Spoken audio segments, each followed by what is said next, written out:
많은 분들이 노후에는 행복하고 의미 있게 보내고 싶어하며 은퇴 후 삶의 다음 단계를 어떻게 보낼지에 대해 고민하고 연구를 해왔습니다. 이 과정에서 한 가지 중요한 것을 깨닫게 됩니다. 그것은 바로 취미의 가치와 중요성에 대한 깨달음입니다.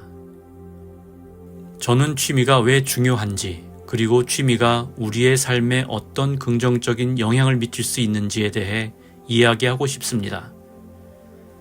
취미는 우리가 단순히 시간을 보내기 위한 수단이 아니며 그 이상의 의미를 가지고 있습니다. 취미는 우리의 정신적, 신체적 건강을 유지하는 데 필수적인 역할을 합니다. 새로운 취미를 시작함으로써 새로운 도전과 경험을 맞이하게 되고 우리의 뇌를 자극하고 장의력을 향상시키는 데 매우 중요합니다. 또한 취미 활동을 통해 우리는 같은 관심사를 가진 사람들과 만나며 이를 통해 소속감을 느끼고 사회적 고립감을 줄이는 등 우리의 삶에 긍정적인 영향을 미칩니다. 제가 할 수 있는 것은 다양한 취미를 소개하고 각자에 맞는 취미를 찾을 수 있도록 돕는 것입니다. 이번 영상에서 소개할 취미 활동은 글쓰기, 역사문화 탐방, 그리고 반려식물 기르기입니다. 소개드린 취미를 전문적으로 하시면 경제적으로도 도움이 되는 유익한 정보들이니 꼭 알아두시면 좋겠습니다. 현대사회는 경쟁과 스트레스가 만연하여 많은 사람들이 젊은 시절부터 쉴 틈 없이 일에 매달리게 됩니다. 이러한 바쁜 생활 속에서 취미를 갖는 것은 사치스럽거나 불필요한 일로 여겨지기도 합니다. 하지만 실제로 취미는 노후의 삶을 풍요롭게 만들고 건강을 유지하는 데 매우 중요한 역할을 합니다. 취미 중에 걷기, 독서, 등산하기, 음악 감상 등도 좋은 취미 생활이지만 이 영상에서는 조금 더 생산적이고 만족감이 커질 수 있고 전문적으로 배우면 경제적인 도움도 될 수 있는 취미를 소개하고자 합니다. 첫 번째로 글쓰기입니다. 글쓰기는 창의력을 발휘하고 스트레스를 해소하며 스스로를 성찰하는 데에도 도움이 되는 훌륭한 취미 활동입니다. 하지만 글쓰기를 처음 접하는 사람들에게는 어디서부터 시작해야 할지, 어떻게 해야 할지 방황하는 경우가 많습니다. 그래서 단계별 어떻게 진행하면 좋을지 정리해 보았습니다. 글쓰기 전 준비할 것들이 있습니다. 목표를 설정하는 것이지요. 글쓰기로 무엇을 넣고 싶은지 정해야 합니다. 재미있게 일상을 기록할 것인지, 창의력을 키우는 것인지, 아니면 이야기를 전달하는 것인지, 목표에 따라 글쓰기 방향과 스타일이 달라질 수 있습니다. 그 다음 주제를 정하는 것이 중요합니다. 처음엔 익숙한 주제부터 시작하는 것을 추천합니다. 내가 경험하지 못했던 분야나 생각만 하고 지식이 없는 분야를 다룬다면 시작하기도 쉽지 않지만 이 분야를 알기 위해서는 시간과 노력이 필요하여 글쓰기 전에 지칠 수도 있으니 편하고 경험한 주제를 선정하여 시작하면 좋을 것 같습니다. 글쓰기 단계에 들어가면 먼저 자유롭게 아이디어를 정리합니다. 아이디어는 생각난 대로 정리가 필요합니다. 바로 메모하시고 나중에 보면서 이용하면 됩니다. 또는 모든 휴대폰에 녹음 기능이 있으니 생각날 때마다 음성 녹음으로 남기는 방법도 좋습니다.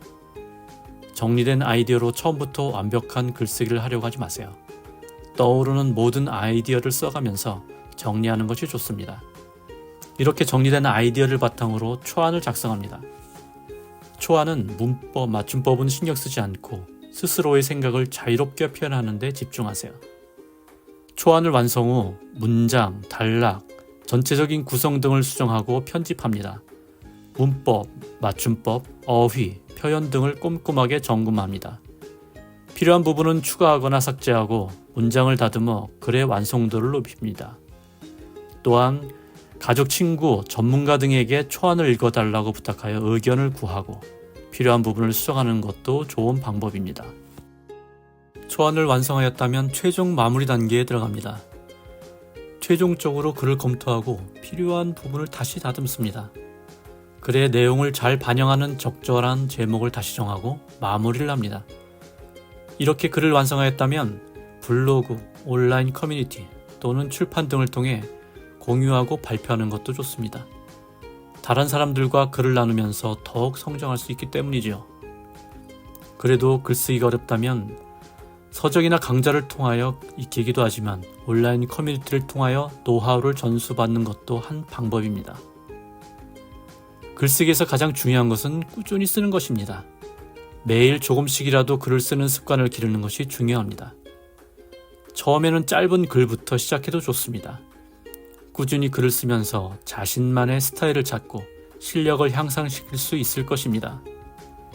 취미생활로 글쓰기를 시작하는 것은 누구나 할 수 있는 즐겁고 보람있는 경험입니다. 또한 조금 더 나아가 자신의 경험을 전자책으로 발행하여 이를 수익화할 수 있다면 더욱더 좋겠지요. 설명드린 내용을 참고하여 자신에게 맞는 방법으로 글쓰기를 시작해보세요. 꾸준히 노력한다면 분명히 좋은 결과를 얻으실 수 있을 겁니다. 두 번째로 역사문화 탐방을 소개합니다.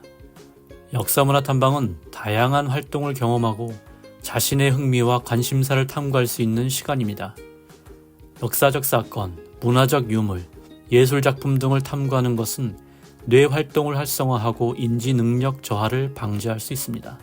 문화는 인간의 삶의 다양한 모습을 보여주며 이는 삶의 긍정적인 측면에 대한 감사를 느끼고 긍정적인 사고방식을 유지하는 데 도움이 됩니다. 역사문화 탐방은 모임 활동에 참여하면서 같은 관심사를 가진 새로운 사람들을 만날 수 있고 사회적 교류를 활성화하고 외로움을 해소할 수 있습니다. 이러한 커뮤니티에 참여하면서 공동체의식을 키우고 소속감을 형성할 수 있어 삶의 만족도를 높이고 긍정적인 자아상을 구축하는 데 기여합니다.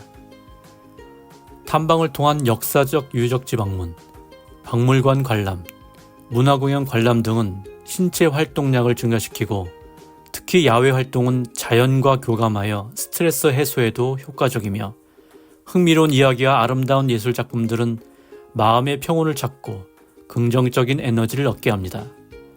또한 규칙적인 운동과 스트레스 감소는 수면의 질을 향상시키고 충분한 수명은 건강 유지뿐만 아니라 인지기능 향상에도 중요한 역할을 합니다.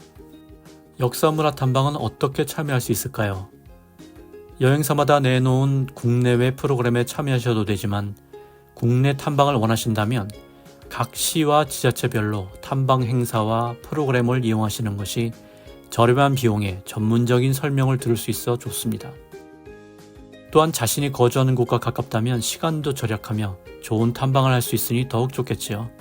프로그램을 찾는 방법은 자신이 거주하는 시와 지자체의 홈페이지에 탐방 행사를 공지하고 있습니다.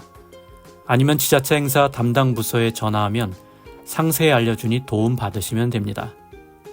서울시의 경우 서울시 홈페이지 이달의 행사 및 축제 메뉴에 공지되어 있고 부산시는 문화체육관광의 공지사항의 행사를 공지하고 있습니다.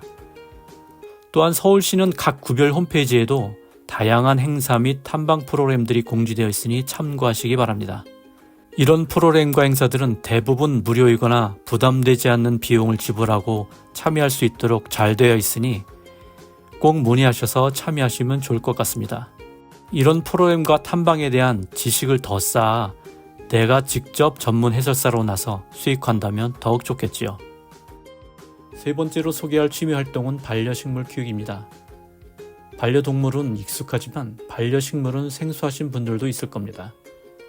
반려식물은 옆에 두고 의지하며 살아가는 식물을 일컫는 말입니다. 일입 가구와 노년층 비율이 늘어나면서 식물을 키우기 부담되거나 여건이 안 되시는 분들이 반려식물을 키우는 경우가 있으며 반려식물을 키우는 가구가 점점 늘어나고 있는 추세입니다. 실제로 많은 연구에서 반려식물을 통해 심리적 안정감을 찾는 분들이 많아지고 있습니다. 식물 돌보기는 생명체를 다루는 활동으로 정서적 유대감을 형성할 수 있어 스트레스 해소에도 많은 도움이 된다고 합니다. 이런 현상에 대해 한 공공기관이 소비자 집단 874명을 대상으로 조사한 결과 반려식물을 기르는 목적으로 1위가 55%로 정서적 교감 및 안정을 가장 많이 꼽았습니다. 공기 정화가 27%, 실내 장식 14%로 그 뒤를 이었습니다. 특히 식물 기르기의 정서적 효과에 대한 공감 정도는 정서적 안정이 77%로 가장 높았고 행복감 증가 73%, 우울증 감소 68% 순으로 나타났다고 하니 정서적으로 자아 존중과 삶의 질 향상에 도움도 된다는 것은 확실한 것 같습니다. 또한 성인 암 환자를 대상으로 식물을 활용한 치료 프로그램을 실시한 결과 정서적 삶의 질은 13% 증가한 반면 우울감과 스트레스는 각각 45%, 34% 감소한 것으로 나타났으며 특히 혈액 검사 결과 이른바 행복 호르몬이라고 불리는 신경 전달 물질인 세로토닌의 분비가 43% 증가했다고 합니다. 다른 지자체에서 시행한 다른 조사 결과에도 독거노인 반려식물 지원 프로젝트 결과 반려식물 돌봄 활동이 독거노인의 정신건강과 생활 만족도 향상, 고독감 감소에도 긍정적인 효과가 있었다고 합니다. 그럼 초보자는 어떤 식물을 키워야 좋은지 알려드립니다. 먼저 공기정화 식물로 잘 알려진 스키답서스입니다. 이 식물은 일산화탄소 등 유해가스를 제거하여 주방의 공기 정화에 탁월한 효과를 발휘합니다. 음지식물로 집안이 다소 어두운 곳에서도 잘 자랍니다. 스키답서스는 한 가지만 주의하면 되는데 바로 과습입니다. 과습이란 물을 과하게 주면 안 됩니다. 흙이 반드시 마른 후에 물을 주어야 하는데요. 물 주는 것이 부담되시면 이 스키답서스는 수경식물이라 차라리 물에서 키우는 것도 한 방법입니다. 다음은 스파티필름입니다. 크고 넓은 잎사귀가 열대지방의 분위기를 자아내는 스파티필름은 실내에서 꽃을 피우는 몇 안 되는 관엽식물입니다. 이 식물은 물이 필요할 때마다 잎이 축축 늘어지는데 이때 물을 주면 언제 그러냐는 듯 다시 생생해지며 물 주기에 어려움이 있는 사람들이 키우기 좋습니다. 스파티필름은 반그늘의 고온다습한 환경에서 잘 자랍니다. 그리고 홍콩야자라는 식물입니다. 홍콩야자는 실내 공기 정화력이 우수합니다. 포름알데히드 제거 능력과 담배 연기 흡수하는 식물로 잘 알려진 공기정화 식물로 증산작용이 뛰어나 실내 습도 조절에도 좋습니다. 다른 식물에 비해 흙이 빠르게 마르는 것을 볼 수 있는데 그만큼 공기 중에 수분을 빨리 내보내는 증산작용이 뛰어나고 성장도 빠른 편입니다. 반양지쯤 되는 곳에서 키울 수 있으며 다만 추위에 약하니 이것만 주의하면 됩니다. 다음은 산세베리아입니다. 산세베리아도 정말 가만히 놔두기만 해도 쭉쭉 잘 자라는 식물입니다. 잎에 뱀 같은 무늬가 있다고 해서 스네이크 플랜트라고도 불리는데요. 물, 비료, 햇빛 모두 부족해도 잘 자라납니다. 추위도 잘 버티는 식물이고요. 번식도 잘 되는 편이라 키우다 보면 옆에서 자구가 올라오는 것을 볼 수가 있습니다. 그걸 분리해서 심으면 또 하나의 산세베리아가 생기는 거죠. 공기정화도 잘 해주고 키우기도 쉬운 식물이니 도전해 보시기 바랍니다. 떡갈 고무나무도 소개합니다. 고무나무만큼 키우기 쉬운 것도 없지요. 꽃말도 영원한 행복으로 집에 들여도 손색이 없습니다. 제가 추천하는 고무나무는 떡갈 고무나무입니다. 외목대로 키운 떡갈나무가 유행인데 외형이 멋지기도 하고 키우기 또한 쉬우며 병충해도 적은 편입니다. 미세먼지 제거에도 효과가 뛰어나 공기정화 식물로 잘 알려져 있습니다. 다만 밝은 곳에 키워야 성장이 좋습니다. 고무나무는 물을 많이 줄 경우 잎이 노랗게 변하면서 뚝뚝 떨어지기도 하니 흙이 마르면 물을 주시면 됩니다. 지금까지 몇 가지 취미 활동을 소개해드렸는데 어떠셨나요? 취미 활동은 다양한 활동을 경험하고 자신의 흥미와 관심사를 탐구할 수 있는 시간입니다. 특히 노후 삶을 풍요롭게 만들고 건강을 유지하는 데 매우 중요한 역할을 합니다. 좋은 취미를 만들어 삶의 목적과 의미를 찾아서 즐겁고 활력 있는 노후를 보내시기 바랍니다. 항상 여러분이 건강하시기를 기원합니다.